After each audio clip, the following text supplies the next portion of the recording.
Bismillahirrahmanirrahim. Abdullah bin Abi Nuh, dia adalah salah seorang abid, yaitu ahli ibadah. Dia bercerita, di suatu jalan arah menuju ke Mekah, saya bertemu dengan seorang syekh. Penampilan syekh itu sangatlah menarik. Untuk itu, saya berkeinginan untuk pergi ke Mekah bersamanya. Aku pun meminta izin, bolehkah saya pergi bersama engkau? Ia pun menjawab, silahkan, terserah engkau. Dia berjalan hanya di waktu siang hari. Ketika waktu menjelang senja, maka dia akan berhenti istirahat dimanapun itu, baik itu di suatu tempat persinggahan maupun tidak. Pada waktu malam, dia gunakan untuk beribadah dan sholat. Sedangkan waktu siang hari, dia pergunakan untuk berpuasa. Padahal waktu itu cuaca cukup panas. Ketika waktu berbuka tiba, dia mengambil sebuah kantong semacam ransel, lalu mengeluarkan sesuatu dan memakannya sebanyak 2 atau 3 kali suap saja. Tidak lupa pula dia memanggilku. Kemarilah, cicipilah ini, katanya kepadaku. Dalam hati saya berkata, untuk engkau saja tidak cukup, bagaimana saya akan ikut mencicipinya? Seperti itulah yang dia lakukan selama di perjalanan. Saya semakin merasa segan kepadanya melihat kesungguhan dan ketekunannya dalam beribadah. Pada saat kami berada di suatu daerah, Syekh melihat seseorang yang sedang membawa keledai.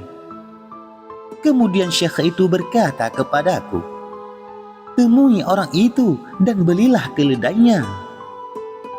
Kewibawaannya di mataku membuat saya segan untuk menolak perintahnya itu. Lalu, saya temui pemilik keledai tersebut dan menawar harga keledainya. Dia memberikan harga final sebesar 30 dinar dan bersikukuh tidak mau menurunkan lagi harganya. Lantas, saya temui Syekh dan menyampaikan bahwa harga keledai itu 30 dinar dan sudah tidak bisa ditawar-tawar lagi. Kemudian Syekh itu menjawab, ya sudah, ambil saja keledai itu dan mintalah yang terbaik kepada Allah. Aku pun berkata, wahai Syekh, mana uangnya? Kemudian Syekh itu menjawab, sudah, temui saja pemilik keledai itu. Kemudian sebutlah nama Allah, lalu masukkan tanganmu ke dalam tas ini, ambil uangnya dan serahkan kepadanya. Lalu, saya ambil tas tersebut. Kemudian saya membaca basmalah dan memasukkan tanganku ke dalam tas. Ternyata, di dalamnya terdapat kantong uang berisikan 30 dinar pas, tidak lebih dan tidak kurang. Kemudian, uang itu saya serahkan kepada si pemilik keledai. Lalu saya ambil keledainya dan menyerahkannya kepada Syekh. Syekh itu berkata kepadaku, gunakan saja keledai itu. Aku pun berkata, tapi engkau lebih tua dan fisikmu lebih lemah. Jadi, lebih baik engkau yang naik keledai ini. Lalu dia naik ke atas keledai, sementara saya berjalan di sampingnya. Setiap malam tiba, dia selalu berhenti dan lebih banyak menghabiskan waktunya untuk sholat. Hingga akhirnya kami sampai ke Usfan. Di Usfan, dia berjumpa dengan seorang syekh lain dan menyapanya dengan mengucapkan salam. Kemudian mereka berdua menyendiri. Lalu keduanya menangis. Ketika hendak berpisah, dia berkata kepada syekh tersebut, berilah saya wejangan. Baiklah, kukuhkan ketakwaan dalam hatimu dan ingatlah selalu akhirat, jawab syekh dari Usfan tersebut. Kemudian dia berkata, berikanlah lagi. Syekh dari Usfan tersebut melanjutkan, sambutlah akhirat dengan amal-amal baikmu dan berlakukanlah hal-hal duniawi dengan kezuhudan dari hatimu. Ketahuilah bahwa sesungguhnya orang cerdas adalah orang yang mengetahui kekurangan dan aib dunia ketika kebanyakan orang terlena dan tidak mengetahuinya. Wassalamualaikum warahmatullahi. Kemudian mereka berdua berpisah. Setelah itu, aku pun menghampiri syekh itu dan bertanya, "Wahai syekh, siapakah syekh itu tadi? Saya belum pernah mendengar perkataan sebagus itu." Ia pun menjawab, "Dia itu salah satu hamba Allah." Kemudian, kami melanjutkan perjalanan meninggalkan Usfan, hingga akhirnya kami sampai di Mekah. Pada saat kami sampai di Altah, dia turun dari keledai. "Tunggulah di sini sebentar. Saya akan pergi melihat Baitullah sejenak. Kemudian saya akan kembali lagi ke sini, insya Allah," katanya kepadaku. Lalu dia pun pergi ke Baitullah. Pada saat tengah menunggu syekh kembali, tiba-tiba ada seorang menghampiriku dan berkata, "Apakah engkau menjual keledai ini?" "Iya," jawabku. "Berapa harga yang engkau tawarkan?" tanya dia. 30 dinar, jawabku. "Baiklah, saya beli keledaimu ini," kata orang itu. Kemudian aku berkata kepadanya, "Tunggu sebentar, keledai ini bukan milikku, tapi milik syekh kawanku. Dia pergi ke masjid sebentar, barangkali, mungkin sebentar lagi dia akan kembali." Ketika sedang berbicara dengan orang itu, tiba-tiba syekh itu datang. Lalu saya menghampirinya. Aku pun berkata kepadanya, "Saya telah menjual keledai itu seharga 30 dinar kepada pria tersebut." Lantas syekh itu berkata, "Seandainya tadi engkau jual kepadanya dengan harga lebih tinggi lagi, pasti dia mau. Tapi engkau sudah terlanjur menjualnya dengan harga tersebut. Untuk itu, segera selesaikan transaksimu itu." Lalu, saya pun menerima uang 30 dinar dari pria tersebut. Lalu keledai saya serahkan kepadanya. Kemudian, uang 30 dinar itu saya bawa kepada syekh. "Apa yang harus saya lakukan terhadap uang ini?" tanyaku kepada syekh. Syekh itu menjawab, "Uang itu untukmu, gunakan saja." "Saya tidak membutuhkannya," jawabku. Lalu, saya pun memasukkan uang 30 dinar itu ke dalam tas. Kemudian, kami mencari tempat persinggahan di Altah. Setelah itu, syekh berkata, "Tolong carikan saya tinta dan kertas." Saya pun pergi mencari tinta dan kertas. Setelah mendapatkan tinta dan kertas, lantas saya kembali dan menyerahkannya kepada syekh. Kemudian, syekh menulis 2 pucuk surat dan mengikatnya. Satu surat dia serahkan kepadaku. "Tolong serahkan surat ini kepada Abbad bin Ayyad. Dia tinggal di tempat demikian dan demikian. Jika nanti bertemu dengannya, tolong serahkan surat ini kepadanya dan sampaikan salam dariku untuknya dan untuk kaum muslimin yang hadir di majelisnya," kata syekh kepadaku. Lalu, dia juga menyerahkan surat yang satunya lagi kepadaku. "Simpan surat ini bersamamu. Nanti, ketika hari raya kurban tiba, silahkan buka dan baca, insya Allah," katanya kepadaku. Saya pun segera berangkat untuk menemui Abbad bin Ayyad. Waktu itu, dia sedang duduk menyampaikan pengajian. Jamaah yang hadir waktu itu cukuplah banyak. Setelah mengucapkan salam, saya berkata kepadanya, "Semoga Allah senantiasa merahmatimu. Ini ada surat untukmu dari salah seorang sahabatmu." Dia pun menerima surat itu lalu membacanya. "Bismillahirrahmanirrahim. Amma ba'du. Wahai Abbad, saya ingin mengingatkan engkau, jangan sampai engkau termasuk orang miskin di saat manusia membutuhkan bekal simpanan. Karena sesungguhnya kemiskinan akhirat tidak akan bisa ditutupi dengan kekayaan apapun.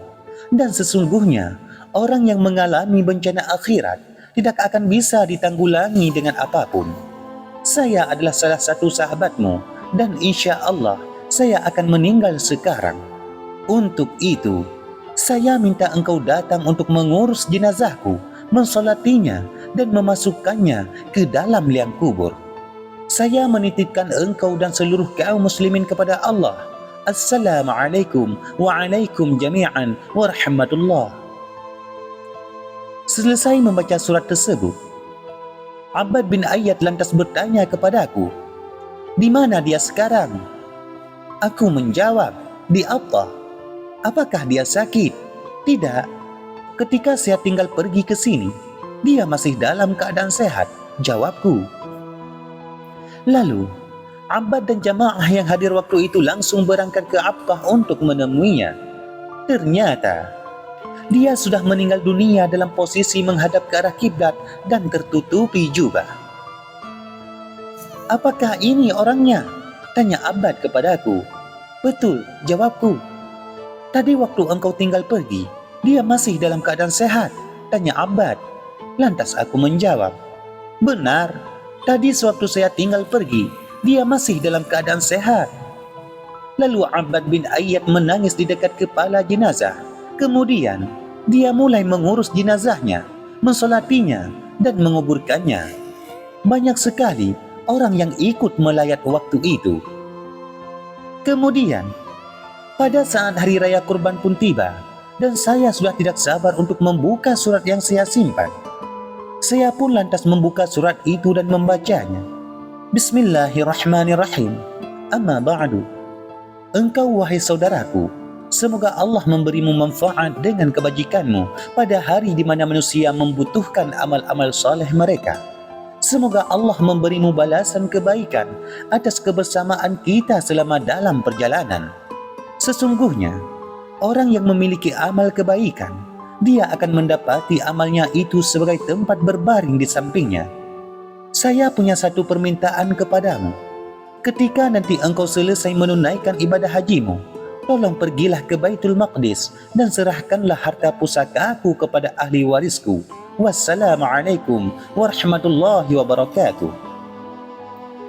Selesai membaca surat itu, dalam hati saya berkata, semua perintahmu aneh dan mengherankan. Semoga Allah merahmatimu. Akan tetapi, permintaanmu yang satu ini jauh lebih aneh dan mengherankan. Bagaimana saya pergi ke Baitul Maqdis untuk menyerahkan harta pusakanya, sementara dia tidak menyebutkan satu nama pun, tidak menjelaskan kepadaku di mana tempat tinggal ahli warisnya, dan saya tidak tahu harus saya serahkan kepada siapa. Waktu itu, kami mengkafani jenazahnya dengan 2 helai kain ihramnya, lalu kami balut dengan jubah. Dia meninggal dunia dengan meninggalkan sebuah gelas, tas, dan sebuah tongkat yang biasa digunakan. Selesai menunaikan ibadah haji, lantas saya pergi ke Baitul Maqdis dengan harapan barangkali saya bisa menemukan ahli warisnya di sana. Akhirnya, saya pun tiba di Baitul Maqdis. Lalu, saya masuk ke masjid yang waktu itu dipenuhi banyak orang. Di antara mereka, banyak dari kalangan kaum fakir miskin. Saya pun berkeliling memperhatikan orang-orang yang ada di sana. Kepada siapa harus bertanya dan siapa yang harus saya cari. Tiba-tiba, ada seorang di antara mereka memanggil namaku. "Wahai Fulan." Saya pun langsung menoleh ke arah suara orang yang memanggil namaku. Ternyata, dia seorang syekh yang sepertinya mirip dengan syekh kawanku itu. Kemudian orang itu berkata kepadaku, "Tolong berikan kepadaku harta pusaka Syekh Fulan." Lalu, tongkat, gelas, dan tas peninggalan Syekh kawanku itu saya serahkan kepadanya. Kemudian, saya pun langsung pergi. Baru beberapa langkah keluar dari masjid, saya mulai berpikir. Sebelumnya dalam perjalanan ke Mekah, saya bertemu dengan seorang syekh yang luar biasa, tapi saya belum sempat mengenalnya lebih jauh, karena dia keburu meninggal dunia. Sekarang, jauh-jauh dari Mekah ke Baitul Maqdis, saya juga bertemu dengan seorang syekh lain yang juga mengagumkan di dalam masjid tadi. Tapi saya langsung pergi begitu saja tanpa mencoba mengenalnya lebih jauh lagi. Lantas, saya memutuskan untuk kembali ke masjid untuk menemui syekh tersebut. Saya membulatkan tekad akan selalu bersama dengannya hingga dia atau saya meninggal dunia. Di sana, saya berputar-putar ke sana kemari mencoba mencari keberadaan syekh tersebut. Tapi hasilnya nihil. Saya coba bertanya kepada orang-orang yang ada di sana, tapi tidak ada yang tahu. Kemudian, saya memutuskan untuk tinggal di Baitul Maqdis selama beberapa hari untuk mencari dan bertanya di mana keberadaan syekh tersebut. Tapi, lagi-lagi hasilnya nihil. Tidak ada satupun orang yang tahu di mana syekh tersebut. Akhirnya, saya pun memutuskan untuk mengakhiri pencarian dan kembali pulang ke Irak. Wallahu a'lam bissawab.